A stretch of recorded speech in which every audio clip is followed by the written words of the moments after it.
MGI All-Stars voting system went down and Faith from Ghana lost because of it. I'm a senior software engineer and I've also repped Kenya on a Miss Grand stage, so I have many thoughts on this. We're all upset because the system crashed, but can we just pause and consider that it could be worse? Because when a pageant organization owns the system, the database and the servers, what is technically stopping them from going in and adding votes for whoever they want to win? Nothing. Now, I'm not saying that that's what happened, but nothing is stopping it. And that's what we should be sitting with. What if I told you a voting system where even the people who built it can't change your vote already exists? That's just blockchain, guys.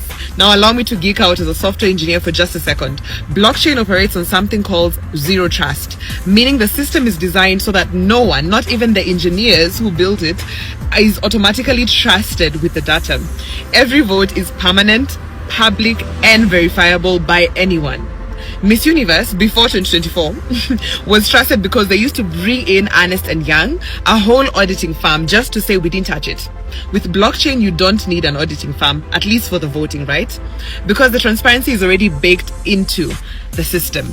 The chain is the auditor. Everyone watching can verify for themselves. I'm going to acknowledge that MGI All-Star gave me a lot of hope. The transparency was such a breath of fresh air.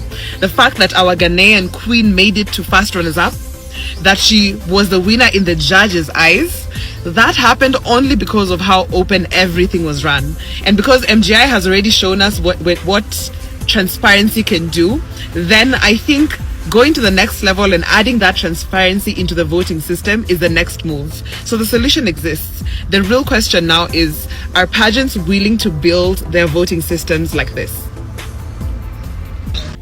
So mga kapolitika, nagbigay po ng kanyang reaksyon itong si Miss Universe Kenya 2024, Irene Moki, dito sa naging technical issue ng MGI All-Stars, na kung saan ay hindi makaboto yung ibang mga pageant supporters mula sa iba't ibang panig ng mundo dahil nag-crash yung kailang system, nag-offline dahil di umano sa massive votes na pumasok sa kailang system, mga kapolitika. So inyo namang napanood at narinig yung kanyang sinabi na maganda na kung saan is nasimula na ng MGI All-Stars yung kailang transparency dito sa pamamagitan ng mga judges, at maganda na sa mata ng mga hurado ay si Ghana yung panalo doon, most especially sa final question answer portion, pero nadali siya, mga kapolitika, sa mga botohan dahil nga hindi daw makaboto yung kanyang pamilya at yung kanyang mga community dito sa Africa para magbagsak rin ng boto dito kay Ghana dahil mababa yung nakuha na votes ni Ghana, which is yun ang naging reason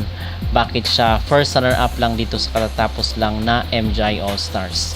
So atin itong pag-uusapan, mga kapolitika, kasi part rin po ito ng transparency, kasi tayo as a Filipino netizen is apektado tayo doon sa pag-offline ng kailang system dahil merong mga gustong magbagsak ng boto na may kaya sa buhay dito sa Pilipinas ay hindi nakaboto, mga kapolitika, dahil doon sa system issue na yon. So ngayon, ang sabi nitong Miss Universe Kenya is maganda na sa mga judges is transparent yung naging score nila, pero ang reklamo niya is doon sa sa voting system. Kasi kung ikukumpara daw doon sa Miss Universe before, sa time niya is meron di umanong third party vendor na hinire ang Miss Universe na kung saan is independent. So kumbaga, mga kapolitika, mag-hire sila ng someone na hindi from the organization, hindi sa loob ng MGI yung tabulator ng mga boto. Kasi what if may someone doon na mag-manipulate at mag-enter ng code doon para mabago yung number of votes. So yun nga ang sinasabi natin na kadaduda kung totoo ba or hindi yung pumasok na mga boto doon sa system. What if na-set up na pala yung mga numero na yun kasi yun ang candidate na gusto nilang ipanalo. So ito lang naman ay question, mga kapolitika, hindi natin kino-confirm na meron talagang dayaan doon sa botohan. So ang sabi dito ni Miss Kenya is mas maganda na gayahin nila yung sa Miss Universe na kung saan is merong third party company na mag-tabulate, magbilang nung boto, katulad sa diba sa Miss Cosmo na third party rin po yung kailang kinuha. So independent kasi yun, kasi pag sa MGI organization lang din yung nagbibilang ng boto, ay hindi tayo sigurado na yun talaga ay patas or independent. So dito naman sa mga judges is wala naman tayong reklamo kasi transparent naman yung boto nila. Kung ayaw talaga nilang sa isang candidate is makikita naman natin doon mismo sa score. So, ang problema na lang dito is yung sa botohan. Mga kapolitika, kinakailangan na independent outside of Miss Grand Organization yung kukunin nila. So, for me, I totally agree dito sa sinabi ni Miss Kenya na dapat is taga-ibang company yung kukunin nila na magbilang ng boto. So, yun ang aking mag-reaction mga kapolitika dito sa sinabi na kung saan ay nasimula na ang transparency dito sa mga judges. Sana is transparent rin po pagdating sa botohan. At magagawa lamang po yan kung kukuha sila ng ibang kumpanya, ibang third-party vendor na magbilang or mag-count ng boto para sabihin na walang hands-on doon ang Miss Grand Organization, kundi independent company ang kinuha para naka-assign doon sa pagbilang ng mga votes ng bawat candidate. Kasi importante yun mga kapolitika mo, especially na yung iba is gumastos na ng milyon-milyon dito sa kailang system. So, importante na merong transparency rin dahil resources na mula sa mga tao yung ginastos, di ba? Hindi naman yun, hard-earned money yun ng mga pageant supporters para suportahan yung gusto nilang kandidata.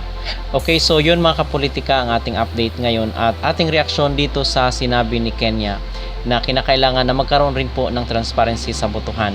Kayo po ba ay agree dito sa kanyang revelasyon? Mag-comment down below at huwag kalimutang mag-like at mag-subscribe na rin kayo para updated kayo sa ating mga latest issue.